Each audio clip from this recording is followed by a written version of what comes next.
Bom dia, mais uma manhã com Deus, priorizando a palavra de Deus. E nesta manhã do dia 12 de fevereiro, nós vamos meditar de Números do capítulo 25 ao capítulo 27. Que a paz do Senhor encha o teu coração nesta manhã. Capítulo 25, nós vamos ver a adoração a Baal Peor, né?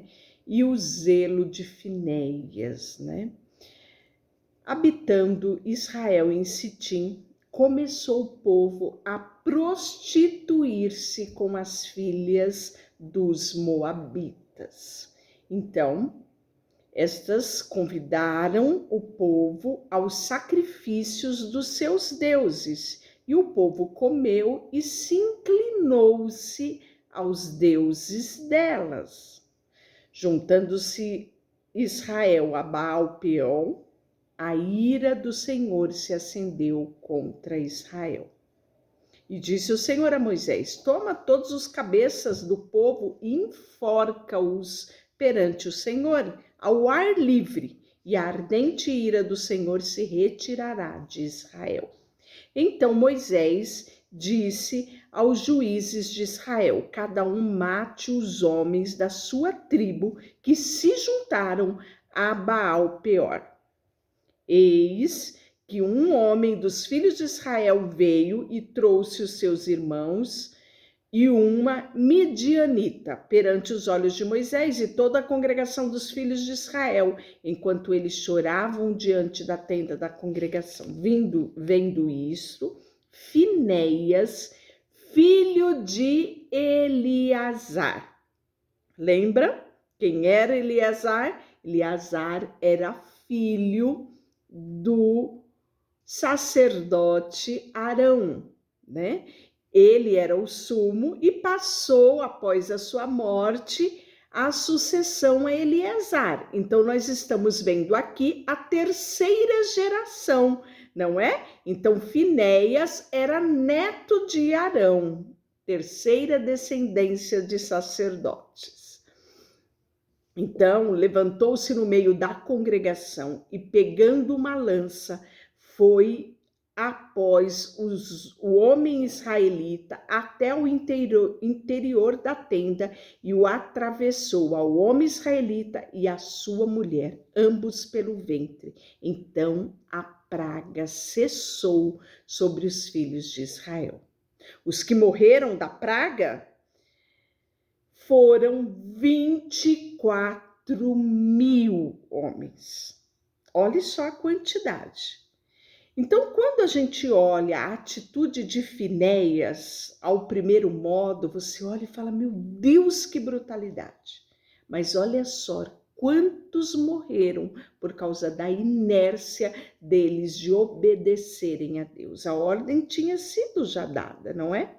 Então disse o Senhor a Moisés: Finéias, filho de Eleazar, filho de Arão, o sacerdote, desviou a minha ira de sobre os filhos de Israel, pois estava animado com o meu zelo entre eles, de sorte que no meu zelo não consumi os filhos de Israel. Portanto, dize: eis que lhe dou a minha aliança de paz. Olha o que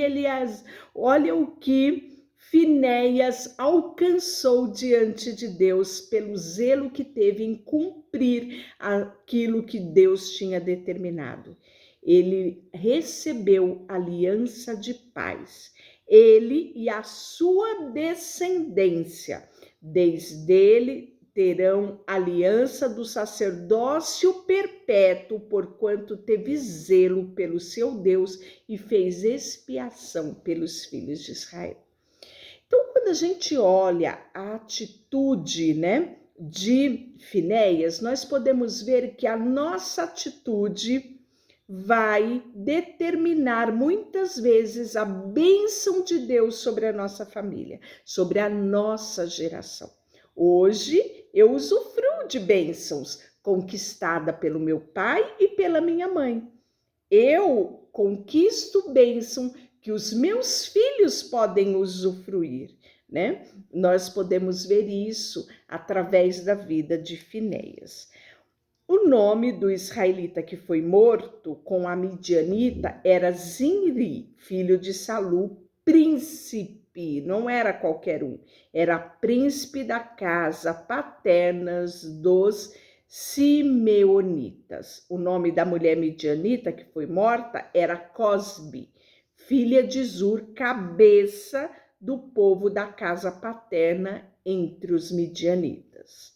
Disse mais o Senhor a Moisés: afligirei os midianitas e os ferirei, porque eles vos afligiram vós outros quando vos enganaram no caso de Peor e no caso de Cosbi, filha do príncipe dos midianitas, irmã deles, que foi morta no dia da praga no caso de Peor. No 26, nós vamos à ocorrência de mais um censo. Passada a praga, falou o Senhor a Moisés e a Eleazar, filho de Arão, o sacerdote, dizendo: levantai um censo de toda a congregação dos filhos de Israel, da idade de 20 anos para cima, segundo a casa dos seus pais, daqueles que são capazes para a guerra. E aí você fala, mas lá no capítulo 1 não foi feito esse censo? É verdade, mas você lembra quanta coisa aconteceu até agora? Quanta gente morreu, né? Intervenção de Deus, praga, desobediência, em vários episódios, né? E é necessário agora fazer um censo para apurar quantos homens estão aptos para a guerra. Então nós vamos ver. Contai o povo da idade de 20 anos para cima, como o Senhor ordenara a Moisés e aos filhos de Israel que saíram do Egito. Ruben, o primogênito de Israel, os filhos de Ruben, de Enoque, a família dos Enoquitas, de Palu e a família dos Paluítas. Então aí você vai ver, né, falando de todas as famílias. No versículo 7, ele diz: são estas as famílias dos Rubenitas. Os que foram deles contados foram 43.730. Os filhos de Palu, de Eliabe, os filhos de Eliabe, Datã, Abirão, são os que foram eleitos pela congregação, os quais moveram contenda contra Moisés e contra Arão no grupo de Corá, quando moveram a contenda contra o Senhor. Lembra? A terra se abriu a boca da terra e os tragou com Corá, morrendo aquele grupo quando o fogo consumiu 250 homens, e isso serviu de advertência. Os filhos de Simeão, segundo as suas famílias, Nemuel, os Nemeolitas de Jasmim, a família de Jaquim, e aí ele vai falando, Zera, famílias dos Zeraitas, né, de Saul, a família dos Saulitas, são estas famílias dos Simeonitas, 22.200. E aí ele vai falar também os Arodi, da família dos Aroditas, né, eram 40.500, dos filhos de Gade, dos filhos de Judá, eram 76.500, tá onde isso?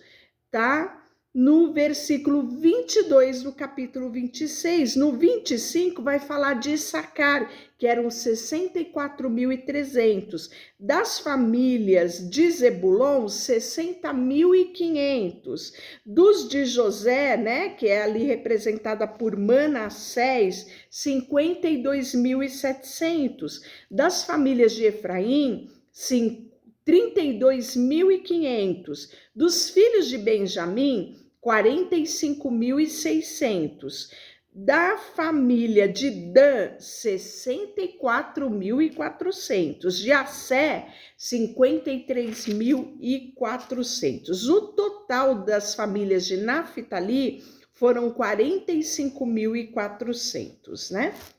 E aí nós vamos ver mais um pouquinho, falando a respeito dos censos dos levitas, né, que nós vimos que o Senhor tinha feito lá, são estes os que foram contados levitas segundo as suas famílias, de Gerson, os gersonitas, de Coate, os coatitas, de Merari, dos merarinitas. Essas são as famílias de Levi. Aí ele vai numerar as famílias.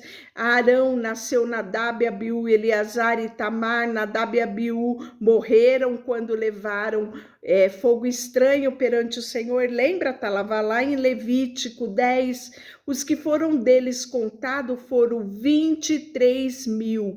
Todo homem da idade de 1 mês para cima, porque estes não foram contados entre os filhos de Israel, porque lhes não foi dada herança com os outros.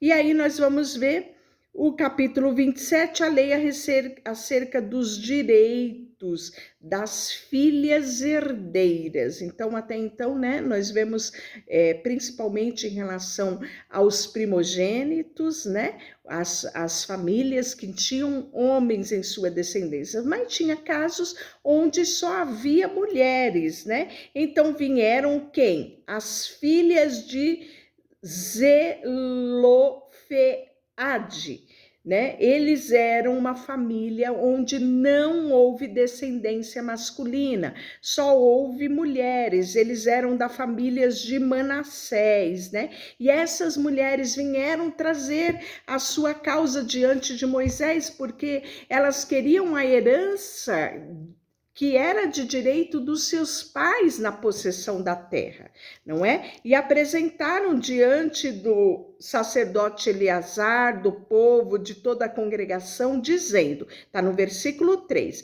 nosso pai morreu no deserto e não estava entre os que se ajuntaram lá no grupo de Corá, mas morreu do seu próprio pecado e ele não teve filhos.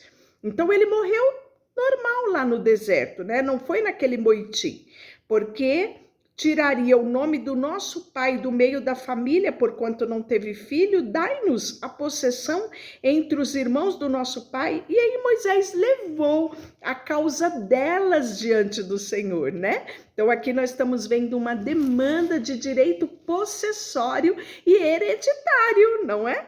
E as filhas falam aquilo que é justo, o Senhor diz. Certamente lhe dará a possessão de herança entre os irmãos do seu pai e farás passar a elas a herança do seu pai. Que lindo, não é? Então a gente está vendo aqui a justiça de Deus em relação ao direito possessório. E aí Deus vai começar a falar sobre a morte de Moisés. No versículo 27, Deus disse o Senhor a Moisés, sobe a este monte de Abarim e vê a terra que dei aos filhos de Israel, e tendo visto, serás recolhido também ao teu povo, assim como teu irmão Arão.